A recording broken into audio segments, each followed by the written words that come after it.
Good afternoon.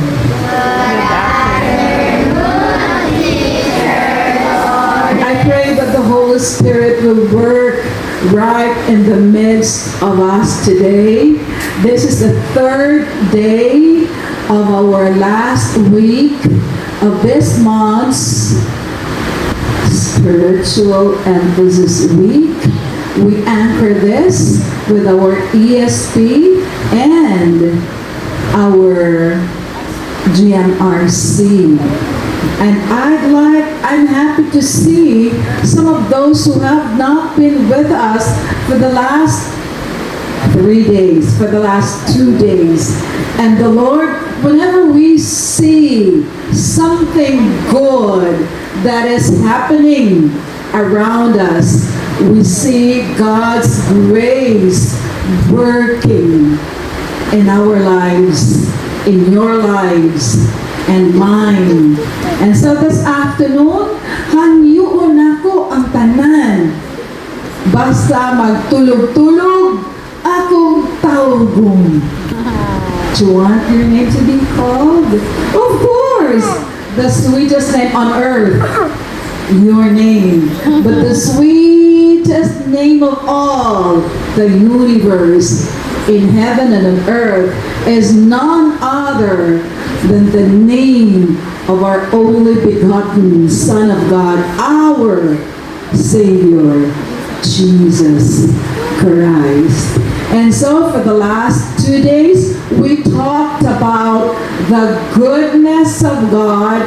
And this afternoon, I thought we can, from the heart, recite together our memory verse for the month. It's right out there, the reference, and let's say, sige, pasahon sa nato. Ready for the Lord? Ready, begin. Is good, and His love endures forever. His faithfulness continues through all generation. Miss G, cooperate, please. Unsa ka tong first line? For the Lord is good, His love endures forever, and His faithfulness continues through all generations. You see, ang mga time frame, gihatag na ay forever, through all generations. Isn't that so amazing? Because this one describes not the love of man, but the love of God. God is not bound by time. Ang ato magpagsabot, tinawhanon kayo, ingon nga tao, na atay beginning, na atay end. But God is not like that. Because He is God. He is not parehas nato. And so for the last how many days, we talked about God's goodness, and in His goodness, tungod sa iyang kamaayo, kanatong tanan, whether nag-acknowledge ta sa iyang kamaayo or wala ta mag-acknowledge, maayo gihapon kaayo siya kanatong tanan. And so, Yuan, I'm happy you're here.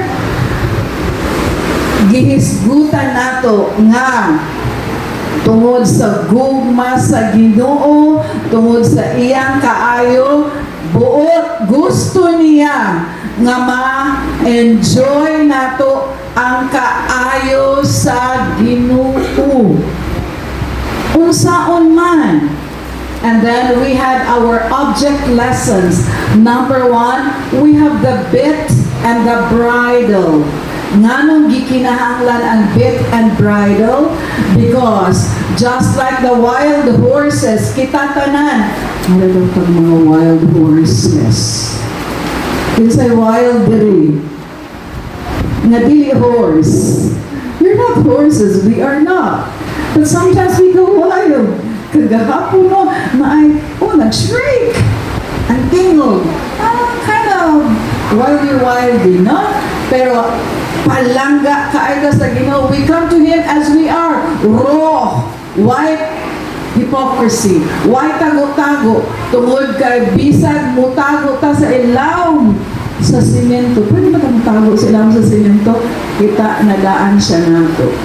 So wala pagibuhat ang tanan, kailangan siya daan nato. Kahibalo siya unsay mahitabo nato, giplano na niyang daan. And so God says, I want you to enjoy the life. So that, para ma-enjoy ninyo ang life, Marco and Kuya, He invites us to accept His bit and bridle. Kadtong ibabag diri sa baba sa horse, o kadtong bridle the whole thing, na isuksok sa iyang ulo, sa iyang naong, so that it would be easy for the master of the horse to tag him kung asa gusto sa horse. Palikuon ba? Yeah. Kung ipaingon pa dito, lahipod na action. And that is an analogy sa ginahimo sa Ginoo kanato because He loves us. The second object lesson that we had gahapon was unsa ito? Yoke. Very good si Roxy. Naminaw o nagtanaw o gihinumdum. Di ba sa cone of learning, kung imo lang nadunggan, naaman pero gamay lang mabilin. Imong makitaan, medyo siguro nadungog, nakitaan, masig 20%, and so on. But if you put your hands into something and you do things, then that would be around 90% of learning mamupilit sa atua.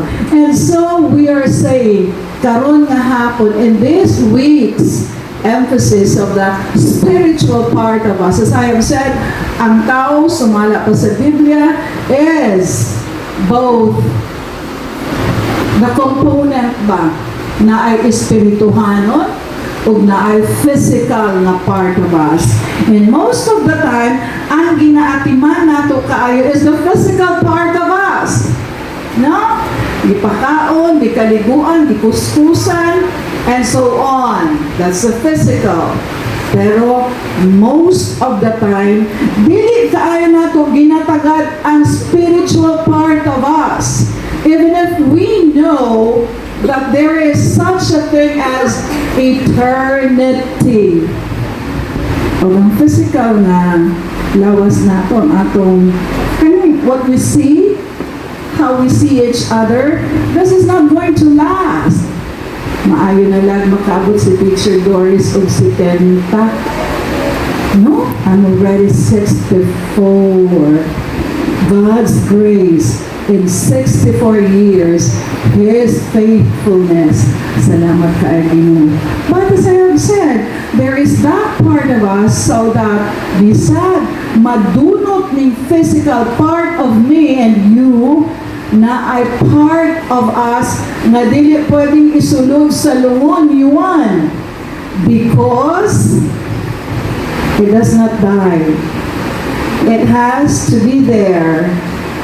Gikan diri paingon, ambot og asa paingon, dito ba sa langit, diri ba sa impyerno. This is not to scare us, but this is the truth. So that ang gusto sa Ginoo, ang ingon sa John 10:10, I want you to experience the abundant life na akong andam ninyo, Toby. If you're still there, give me one clap. Ganun pa, NFI ba? Give me one clap! Salamat. O niya, nanindog yun ta. Kaya mura gaganahan naman. No? Ibig sabihin, si teacher, my mirror is you. You're not speaking well. Why naminaw nimo? Satan, get thee out of me. Because I will continue to tell you the story of God's goodness. And so karon nga hapon, we will talk about, there's one thing. Sa inyo mga lalaki, most of these are students, but of course we acknowledge the presence of some mga papa. Sa mga lalaki, unsa gyud na inyong qualities or traits na hinahanap ninyo, Toby, sa isang idol ninyo na athlete or idol ninyo na artista nga lalaki.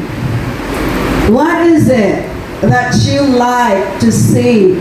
What trait is it that you'd like to see in your favorite idol, in your movie?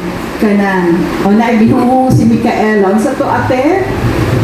Basta kanang gwapo, kanang maskulado, kanang tangkad, kanang bright, kanang assertive, kanang na leadership skills.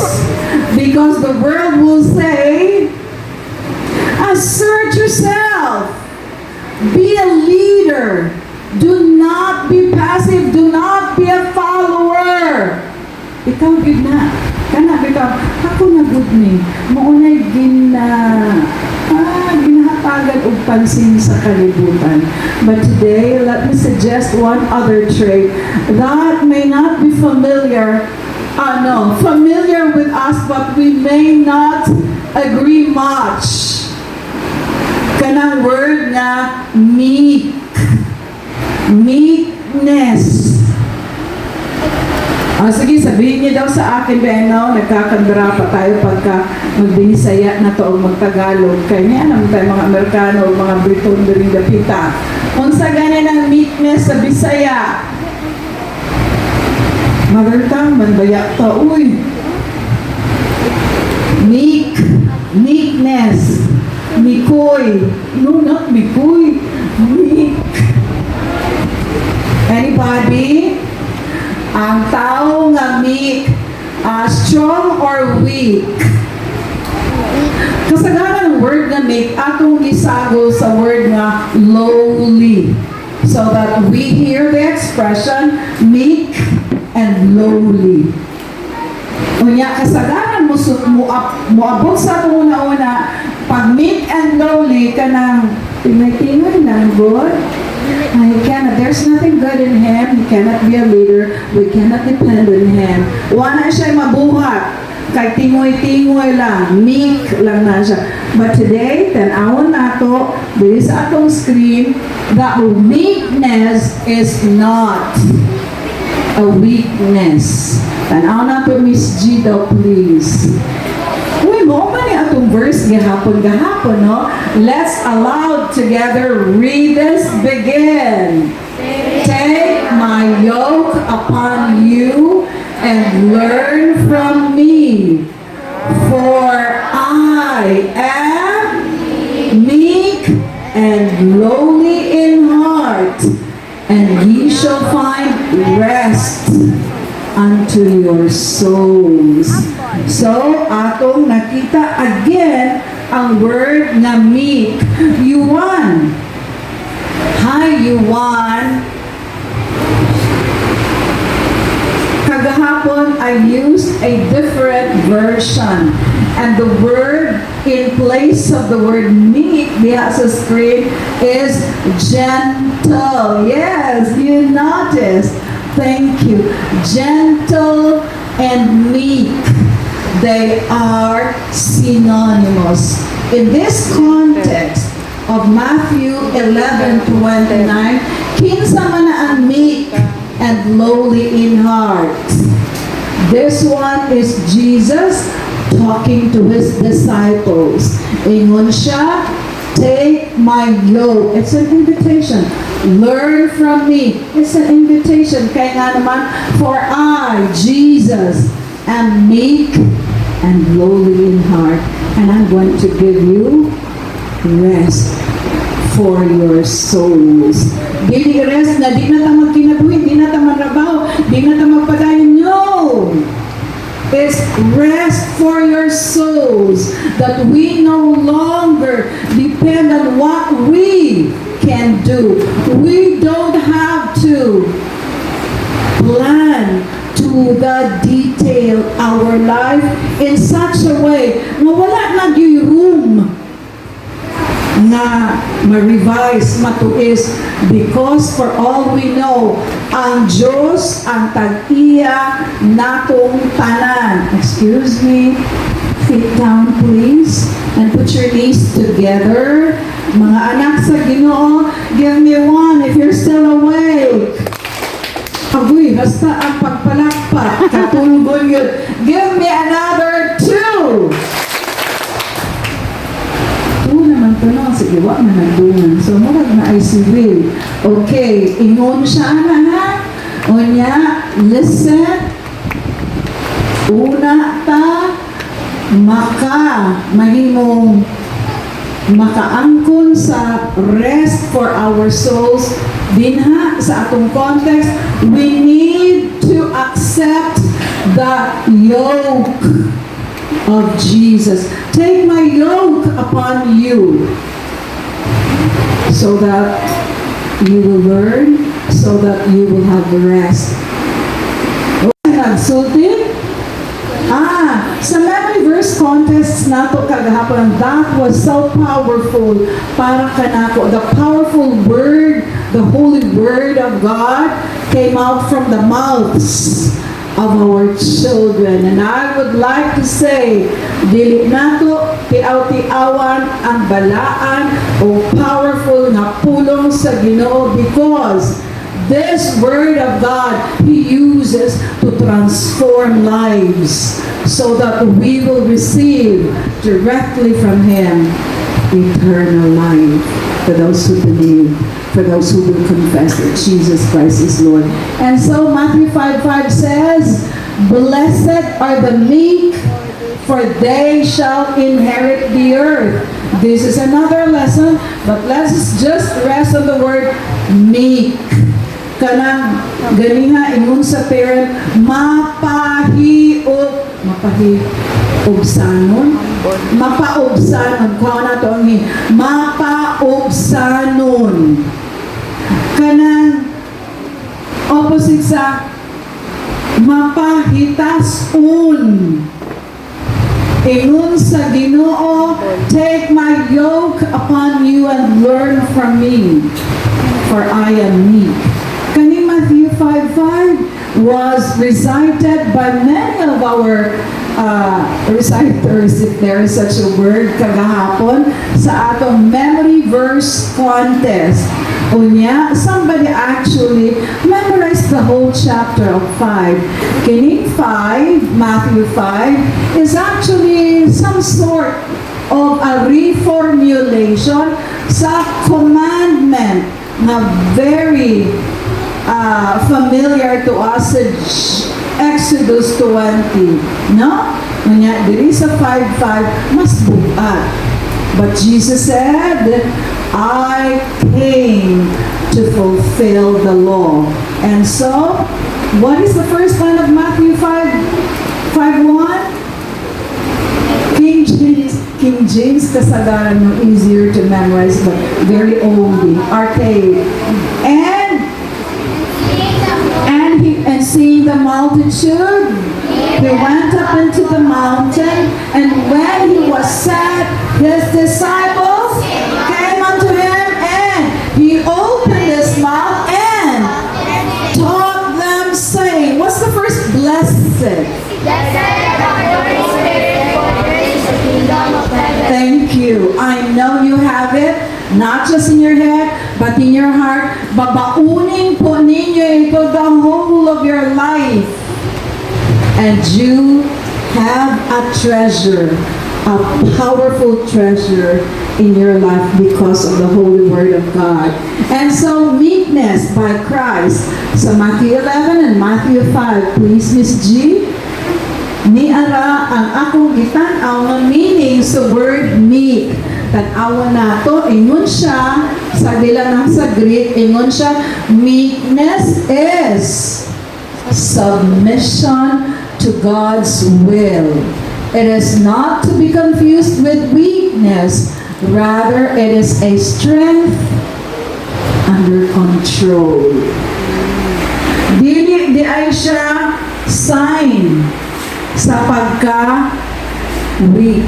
Mahina siya. Mahina siya, dili maayo. But there is one word there that I'd like for us to give pansin to, and the word is submit. Submission to God's will. When you do submit, bahingon pa ba nimo? Kaning 50% lang ako i-submit sa imo, Ginoo. Kaning other 50, ako lang magbuot ani. Dili man ana ang submit, mga kuya. Ang pag-submit is total surrender. It's a total commitment. It is not a one-time thing, Toby. Ganito si Toby Palihog, Palanga, Angel. It is not a one-time thing. Karon kay nag-spiritual emphasis na, makita na ako ang Ginoo is working, and then later on, wala na, gikalimtan na. Grade 5, grade 6 boys especially, please listen to this. This is for all of us, and this is for your own good. If your parents love you so much, they need to tell you the truth. That if you want your future to be secured, you cannot find it anywhere and from anyone. Only Jesus can secure your life and your future. So, ingon diri, submit to God. Because when we do, naagyapon tayo strength, nagikan po sa Ginoo. Naagyapon skills and talents, nagikan po sa iya. Pero ang kamaayo is, ang kanang skill and strength and talents nato, ingon siya diri, is under control. Mura ba og kabayo ang gitanaan nato the other day? Pag wild ang kabayo, dili kaayo nato mapuslan. Kung i-compare nato sa kabayo nga ginagamit sa Olympics, lahi ang kabayo sa Olympics because these are trained and tamed na mga kabayo. Kita mo rin kabayo, no? Kinsa dili ang wild pa nga kabayo, kinahanglan i-submitar, i-commission, i-consign dito sa trainer. Kinsa ang trainer nato? Ang Ginoo. And this is not only for the kids too. This is for all of us. Bisan kitang mga idaran. I see na ako yung mga duol-duol sa ako edad siguro, no? Na ako youngsters ng mga parents. Salamat kaayo sa Ginoo. It's a privilege to be called to parenthood. Mga papa, mga kusgahan kaayo. But listen to this very important thing. God wants us to be tamed, to be meek, to be mapaubsanon. The late nanay of mine, my siblings, there were 8 of us. Ang among mantra din ha is, ingon sa akong nanay, tam is gyud ang magpaubos. Usbon, tam is gyud ang magpaubos. Kay musaka naman dahil akong pagkatawhanon. And the nanay would come gently. Tam is good ang magpaubos. Somebody recited Exodus 14:14 kagahapon. What's in that verse? The Lord will fight for you. You need only to be still. Usba, you need only to be still. That's meekness. That's being tamed by God. And God tames us with His rod of His word, of His promises, of His instructions, of His decrees. That is why, salamat kayo sa Ginoo, na sa atong generation karon magunita nato printed form, copy of His word. Pero, tanaw sa inyong balay, kung asa ninyo nibutang ang inyong copy sa Biblia if there is any. Asa makita, asa ninyo ginabutang inyong Biblia sa bahay? Where do you usually find this copy of the Bible? In your house? Tell me. Sa shelf. Nasa car? Altar. If it's in the altar, is it being read regularly or every day?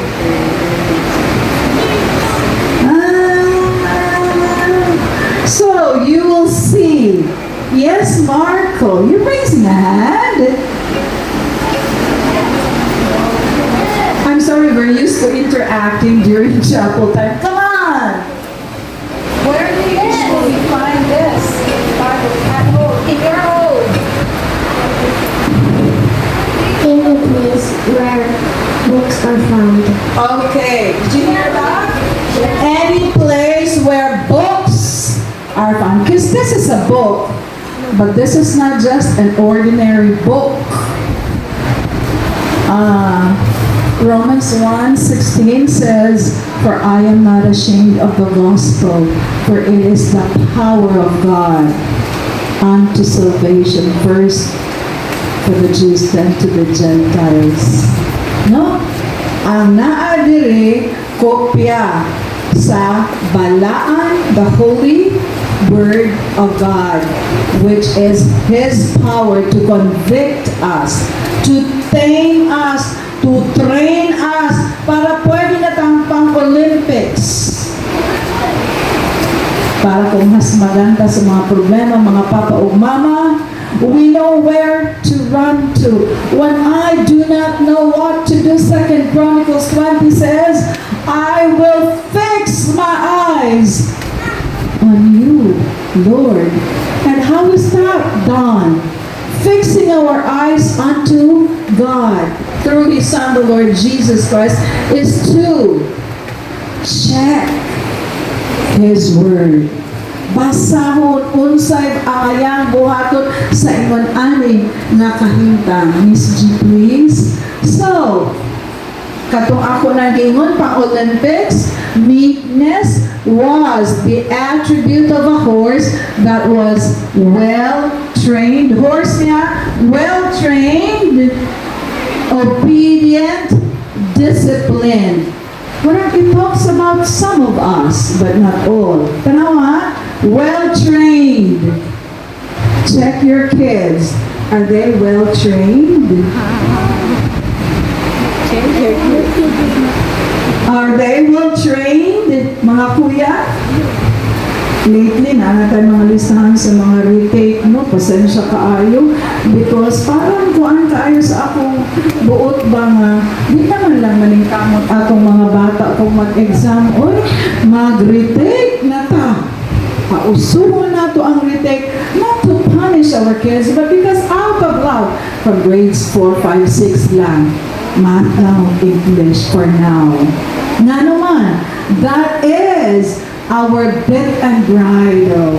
That is our yoking with the teacher. Actually, ang yoke nato, this is your yoke, put it on because Jesus is on the other yoke. And you will keep in step with Jesus, all the way in Jesus, so that your dependence will be on Him. How is it that naakang Jesus ang tanang weight, ang tanang kabukaton? Because He already took every load of our sins and died for our sins in Calvary. Okay? So that Mama does. O dili mo happy ko basta insakto pagkabunag. Kung saan may pag-insakto pagkabunag, naa sa lugar. Pero, I tell you, daghan mga bata, mga kagaya ninyo, di na kinahanglang bunalan. Lain-lain ang bata, no? Although the Bible really says, spare the rod, and you will spoil the child. Train up a child, and they will not depart from that training. Whatever they have learned, from the bunal, from the kusing sa bugan, uso pa ba na? Ang uban, di na makuha sa tanaw na. Gahapon, I was so appreciative of Miss Jorin, and this also kang Teacher Denise. Nga naman, kinahanglang tawgon ang attention sa mga bata na di naman kayo di ba mo attend og program? Magdagandagan naman lang bisag asa. Nya piyong-piyongan ka kung palingkuron nimo, magpiyong-piyong dayon. Ang iyang ulo mag-roll away. Boom. Boom. Can you give me 2 if you're still with me? Hinay. 3. Salamat, nakamata. Thank you, Miss G, please. O niya, ni araan. Kaning upat actually intertwined, interconnected. No? Number 1, ang meekness means we need to choose to govern natural desires. Tanawa ko lang to choose na kay freedom wala. Naa, kay makapili man ka. Unsang gusto nimo bunal? Gamay? Dako? Pila ka bunal? Tuwa lang ma. Zero lang ma. Depende sa imong transaction, no? As I have said, dili ang tanang mga bata kinahanglan pagbunal. Kaya ang uban sa tingin lang, nakukuha na. Depende sa training. Depende sa trainer. Binha sa inyong mga balay. Kaganiha, bita very revealing. Sa atong Bible quiz ba? Sa pre-KK o grade 1, you were not here. The teachers were here. Oh, daghan revelation I saw. Anak di ay no, tungod kay lain-lain o orientation ang mga bata. Number 2, resist. To be meek is to be able to resist temptation. That's still a choice. Magpadala ba ko sa tentasyon o magpugong yun ko? Akong yun ang tutukan ng manilintal. Akong tutukan ng kaawar. Marag delikado, mudagan na lang ko palayo. You have a choice. That's number 2. Unsay makatintal ninyo, may not be those makatintal na ako. Kaya makatintal na ako. Number 1, diri sa eskulahan, ang maruya ni Ate Buboy. O, diba? O, daghan gusto sa maruya niya. Teacher, naglingin, lagi pag-aya mo na, sir, imo pong tiyan, sir. Kagmay naman na imong extremities, sir. Ayun na paitaan, no? So, I have a choice. Gamayon lang or wala yun. Unya, naatay. Number 3, meekness means you have to exercise authority over your natural tendencies and desires. Naman kay otoridad. Kabalo ka nga. Ako rabagid no, ganahan rabagid ko mag-ingon-ani. Pero di man maayo. So, your authority, you have the choice. Sumbahon ba nila ako? I don't know kung nagkumidya lang to sila iwan ditong dapita sa likod gapon. Na ay nagtusik-tusik, duha ka gwapong lalaki sa grade 6. So, I will just sa likod, tanaw-tanaw ako. Pinagkanay ba yung maglabok-labok na ba sila? I don't know if you still remember that and you understand the word labok-labok, mga kuya. Di kaayo kasabot ni usa na ako kay grade 6, no? Ano sa'yo gusto? Grabe kaayo kagahapon, no? Pero, you have to exercise, mga kuya there, authority over your desires. And number 4, you have to rule yourself. Kan ayaw yun, pagpapildi ka muna sa imo ha, kaugalingon. Ayaw yun, pagpapildi nga naman. Unsay mahitabo sa kinabuhi, nag-uul ko ba kay mauna, no, this and that. Yan, napasagdan mo imong mga anak. Napasagdan mo imong kaugalingon. Tungod kay nagpapildi ka sa imong kaugalingon. So then, God wants you to share the victory with Jesus. He already won the victory on the cross of Calvary. And salvation, mga boys and girls, is not only spiritual salvation, it is also physical salvation. So this is meekness. You need to be able to choose to govern, to resist temptation. You have your authority over your desires, and you can rule yourself. Thank you, Miss G. Nya, na si Reuben, abot unsa na.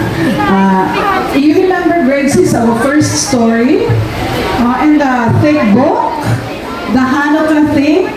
What's the name of the father? Reuben. Mauna Hanukkah, mauna sila Semitic stocks, the Hebrew thing, the Middle Eastern people. Kani si Reuben was the eldest of 12 kamag-igsuong lalaki. Wa pa'y labot ang babae na kamagulangang lalaki. How would you describe? Kinsa diri ang kamagulangan? How kaya ang kamagulangan? Si Roxy kamagulangan, si Kuya mga kamagulangan, no? Na ay special something pag kamagulangan ka. In their culture, in the Old Testament, pagka kamagulangan ka, you receive a double portion of the family's inheritance. You also are accorded the leadership in the family, in the clan. Unya si Reuben, maskulado, abdik kong utok, abdik sa iyahang, sa iyahang physical, because their work, mga nomads na sila, their work is to feed hundreds of carnero, cattle, and every hayop that they had, so that they have to be moving from this mountain to the other side of the mountain, bring them wherever there is available green pastures. Psalm 23. No? Mauna ang kamagulangan. But you know the sad thing of this story is, sa iyang pagkagwapo, sa iyang pagkaabtik, sa iyang pagkalihiro, listo kaayo, nawala sa iya ang iyang birthright, ang iyang katungod na maangkon ang double portion. Ganito yun, kung 12 mo kabuok, unya daghan kaayo, dako kayo, lapad, ug yuta si Papa, kinahanglang i-divide ang yuta into 13 ka-slots. Nang 13, 12 naman mi, sa ilang panahon ang kamagulangan will receive 2, while the rest, tag-usa lang. Pero it did not happen to Reuben or Reuben na naman. He was a wild horse. Wild! Dili mo patuo. Kung badlungon, magsunod gyud sa iyang gusto. Mao gyud ni ako ang gusto pa. Muligid, maulawan si Papa o si Mama tuwa sa mall. Mag-labor yan, mga kids na mo, duha mong kabuok, sabot tagaan. Magdata biskuit, magdata o ang tawag dito, gatas. Walay mangayo. Gusto mo sakay sa carousel? The first mall in Davao City is Victoria. O diba, kinsa nakaato sa Victoria? Naapay carousel? Wa siguro yun naabta, no? The carousel, kanang pitamurag. Isa tawag, anak, kanang tuyok-tuyok na. Mga kabayo, tapos it goes like this, and then it goes around mura siya sa nagaribo niya, nagaspin. Ang paborito sa among mga anak katong brown nga kabayo nga nakatubang sa iyang tungod na ay mirror. No? Unya abi ninyo, ang among mga bata sabot daan. Gusto mo mo ato? Yes mo, kano sa kanya atong kabayo. Okay, mga tuta. Sabot daan. Niharain mong baon, Hansel. Hansel ba nga biskwit?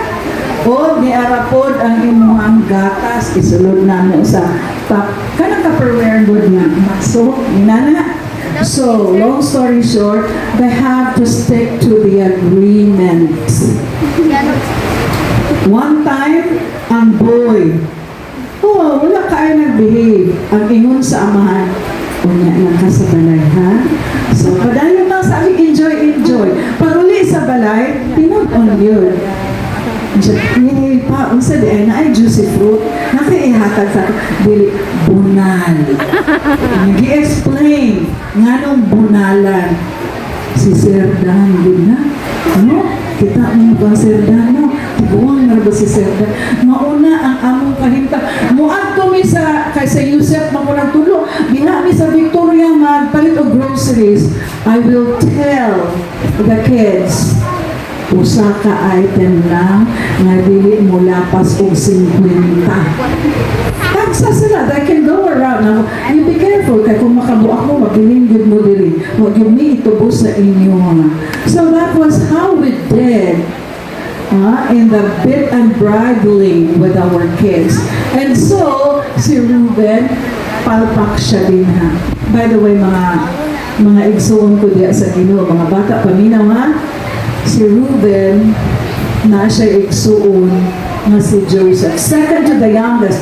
12 niya, second to the youngest. Ikapila si Joseph. Second to the last. Ikapila siya. Second to the last. Wa na minaw, second to the youngest. Of 12, unsang ordinal. Yes.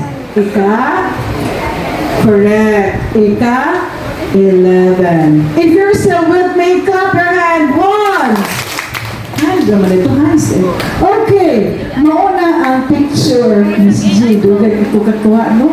Muhimo kay kung anak, dugay ko katuwa. This is the picture. Kadtong familiar sa story ni Joseph, kay balungon sa gisulod ni Joseph. Unsa man ang iyang quote diha? It has significance because maunay na himong away ba kabugnaw panagselos sa mga igsuon mga ate. Miss Abunado kay nano ang iyang mga kuya nagselos. Nanong siya lang magyud gitahian og coat nga colored pag yun. Ingon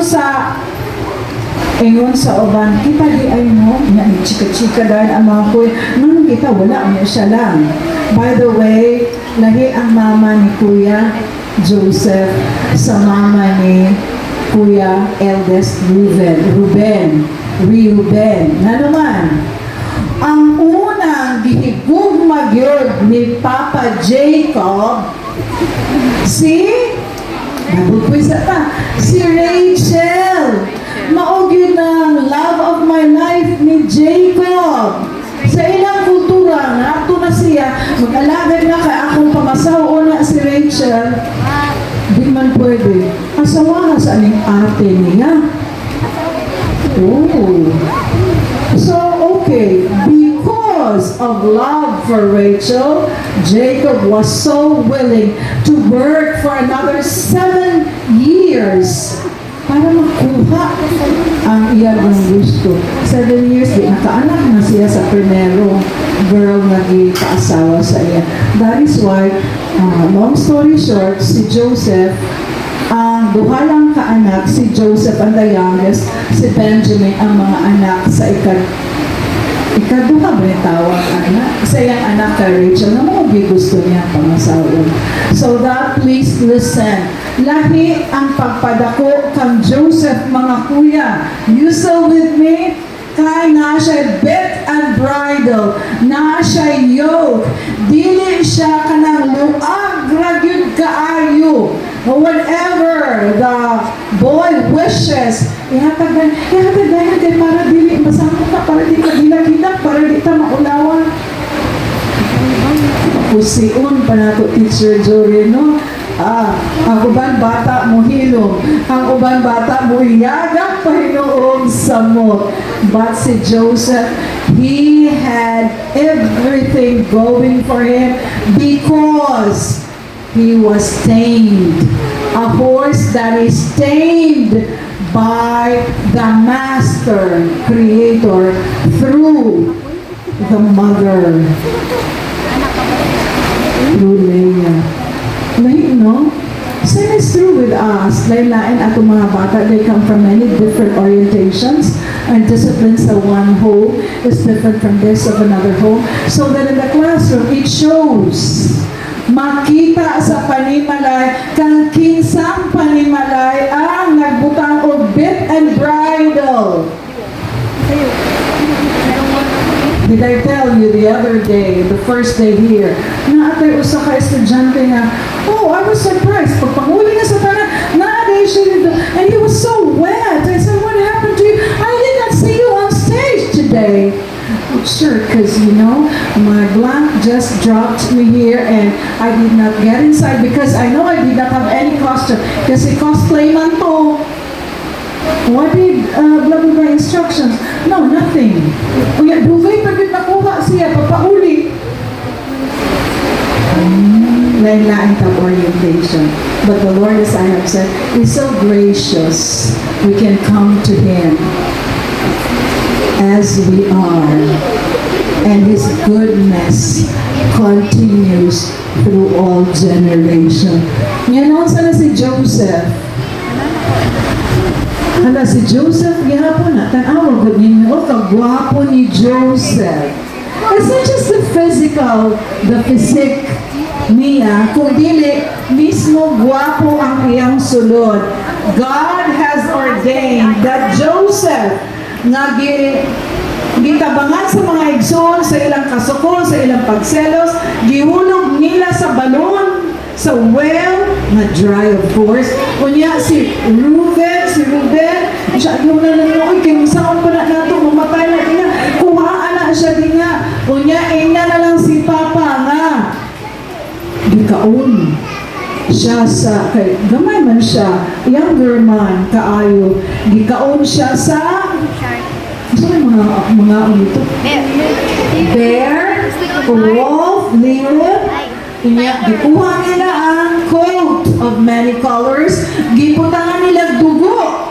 Nagkuha sila og karnero, ilang gipadugo, gitangtangan, and then gibutang ang dugo dito kang Joseph.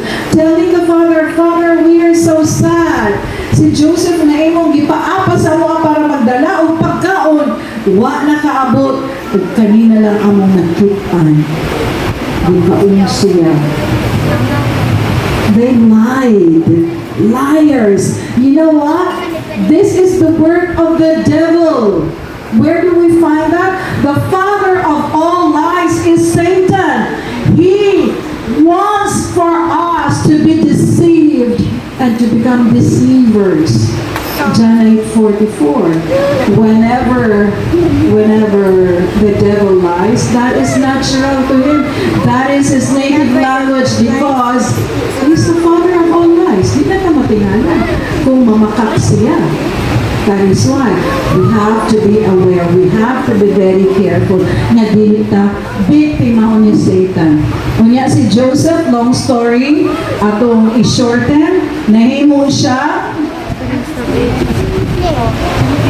siyang assistant, ruler of the whole Egypt. He was not Egyptian, he was an Israelite. But God brought him there for a purpose. And when He revealed, na may famine sa Israel, gutom ang tanang tao sa Israel, the father of very old Jacob said, mga sons ato mo dito sa Egypt para makakuha tag grain sa ato pagbugas. When they went there several times, dramatic masyado, pagkahuman anak nagpaila siya sa iyang mga igsoon nga nagdaog-daog kaniya. What did he do? He was a tamed horse. He was disciplined in the school of God. What did he do? He just revealed, I am your brother, Joseph. You sold me to the merchants. And so I came here, but whatever you did that was not good, God meant it for good. Para ang katawan sa Ginoo, the Israelites, maluwas, gikan sa sure nga kamatayon tungod sa famine. That is Joseph. There is taming. There is bit and bridling. There is yoking. So that dili dala sa kaaway. Miss G, please, napapadali na. Okay. Unsa ang problema ni Reuben? Ni Reuben.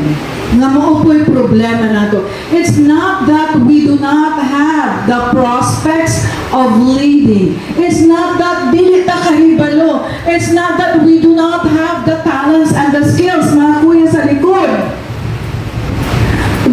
Ang tinuod na problema is this: mali ang atong kasing-kasing. Mali ang atong kasing-kasing. One student would say, "Teacher, nga lang ingon ani man, kasaan lubos akong mama kay dili ko first or exaggerate na ha, dili ko first or dili ko second, mga anak." Exaggerate na siya, pero naagoy ka matuuran, anak. Kung sa mga values akong gihatag, gitudlo sa akong mga anak, what kind of life will they be living when they will have their own family? Ganyan bitaw, as I have said, ganyan, it was really revealing. Picking and kid, anak na ang bata, right? Kinahanglan i-ampo, kinahanglan ato i-approach, maistoryahan na. Life is not about you. The contest is not about you. School is not about you. All of life is not about you. Mugara naman ang bata. Pausbong yun. Dili pwede. We have to bit and bridle the bata. The whole life universe revolves around not you and I, but about God. This is not about me, nor about you. This is about God and His plans and purposes that will bring Him glory and honor. Ang atong problema, dili kay wala kay katapos, di ka kay balo, but because our heart is wrong. And so Jeremiah 17:9 says, the heart is deceitful above all. Dili lang sa above all things, and desperately wicked, who can know it. Ang problema nako ug nimo is our heart. No? The heart, which is the seat of all. There is a Bible, the heart is the seat not only of emotions, but the seat of all of our understanding, our perception. So that, unsay buhaton nato. Ingon si Charles Spurgeon, na ako gilista diri upat ka buo. Ingon si Charles Spurgeon, he who has made you his child, he who has made you his child, he referring to God, will put you to school. Asa mang school sa Ginoo? Ang kinintintire, kinatibukan na kinabuhi. This is the school that God is putting us into. And this is where God will teach you and I, until you and I will realize and accept the truth that Jesus alone is. John 14:6, you recited that yesterday. Jesus said, I am the way. Nobody else. Not definite article na. Di na pwede pulihan, basta the way, sabi yan ni Kuya Clarence. Dili na, I am a way. No way. I am the way, the truth, the life. No one comes to the Father except through the way, who is Jesus Himself. This is the school you will never graduate from, because God has yoked you with Him. And mga pinalangga diha sa Ginoo, una nibalik ang Ginoo dito sa Diyos Amahan. Ingon siya, wait for the Holy Spirit. And so He gave us the Holy Spirit para Elijah, dili gyud ta mag-inusara. May kasama tayo palagi. At uulit-ulitin ko, my favorite verse, I lean on this. Ang promise sa Ginoo, I will teach you. I will instruct you. I will guide you. I will direct you with my loving eye on you. Tungod sa gugma o kaayo sa Ginoo, siya gyud magtudlo nato. In closing, why do we need to understand and find the goodness of God? Why do you think, Kuya Francis and Kuya Ken, bakit po kailangan natin maintindihan, boys, that God is so good? We often sing that. God is so good. God is so good. God is so good. He is so good to me, to us, to all of us. Nganong kinahanglan makita, masabtan nato, ug tuuhan nato ang goodness, ang kaayon sa Ginoo. Number one, so that Satan will not be able to continue to trick us, to deceive us. Si Satan, as I have said, inan ka, ay, pangit na nga, wakay angay, di ka kayo, ano ikaw mag-lead sa atong grupo? Niya, muhila po dahil, teacher, hindi ba daw ako pwede mag-leader, teacher, kaya dito ako marunong this and that. Satan is a liar. And if you do not understand the goodness of God, mutuog yun ta, very vulnerable, mutuog ta sa tanang iingon ni Satan, pinsay alkansi kita. Number two, why do we need to find the goodness of God? Because kung wa pa kasabot o wa nato enjoy ang kaayo sa Ginoo, we will blame God for what Satan will do to us. Kung magkapos-kaposta sa atong this and that sa kinabuhi, unya na pintal ta, gipapangawat ta ni Satan, ningon po ta one time lang bitaw. Unya, naday consequences, nakitaan ka, gisumbong ka sa pulis, na priso ka. We blame God. God, nganong ako? Wa ka mag-trust sa ako. And number three, the reason why we need to find the goodness of God is that, and this is very special to us, God is most glorified when we find most satisfaction, Kuya, in Him. Ikalipay pag-ayo sa Ginoo nga iyang anak, puwerteng pagka-satisfied, nabuhong ko Ginoo, nag-enjoy yun ko kaayo Ginoo, okay yun ka kaayo Ginoo, everything that you are providing. I am so grateful. Give me 2 claps if you're still with me. Ano? Sige. Ang punto lang man ako mga igsuon, nga dili students, parents alike, nga dili mausik ang atong gitawag og spiritual week, spiritual emphasis week, nga wala pa nakadungog sa pulong sa Ginoo, nga wala pa nakadawat sa panalangin sa Ginoo. And as I have said, the most important decision that we make for our lives are decisions that will bring us, that will result, the result of which will be felt up through eternity. Na ay eternity. And our God is our eternal God.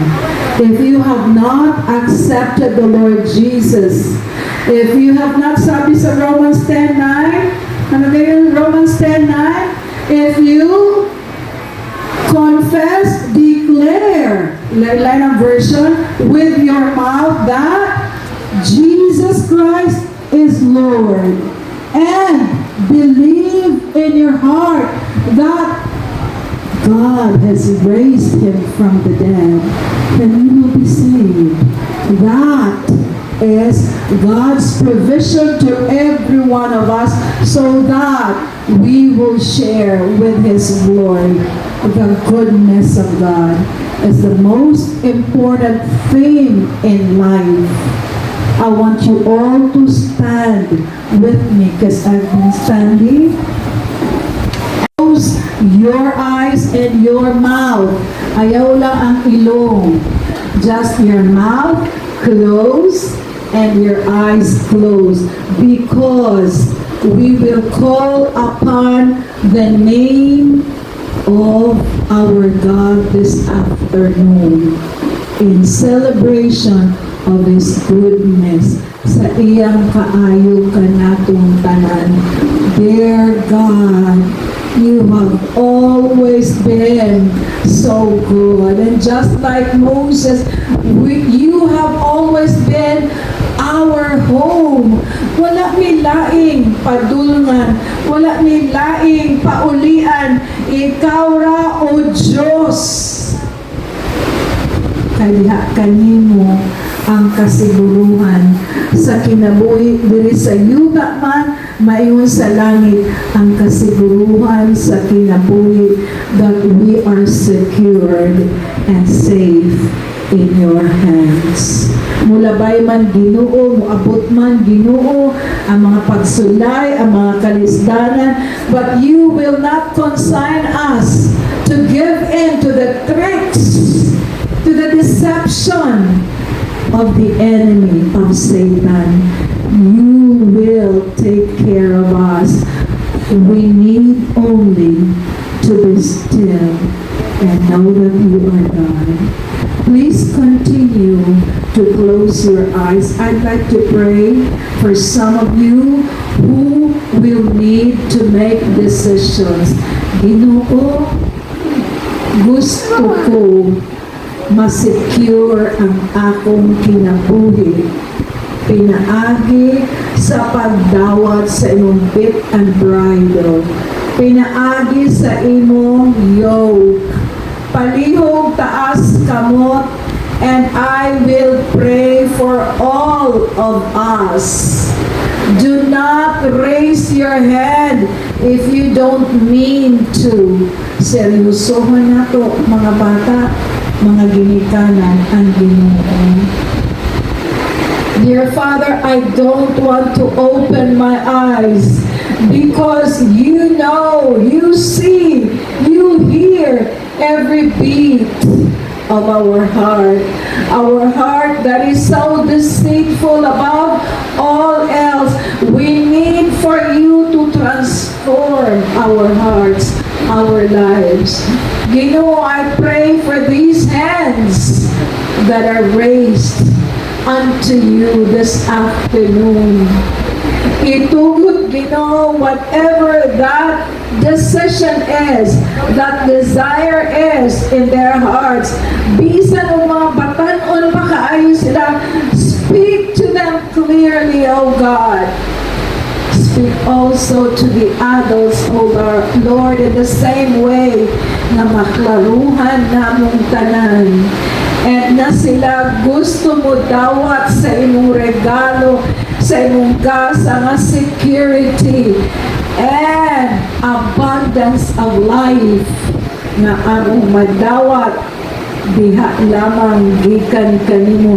Pinaagi, O Diyos, sa pag-declare, sa pag-confess that Jesus Christ is our only hope, that Jesus Christ is Lord, that we believe that God has raised Jesus from the dead, so that whenever we die, when we die, because we are sure to die, we are secure.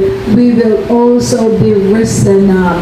We will be raised just from the dead, just as our Lord and Savior was raised from the dead.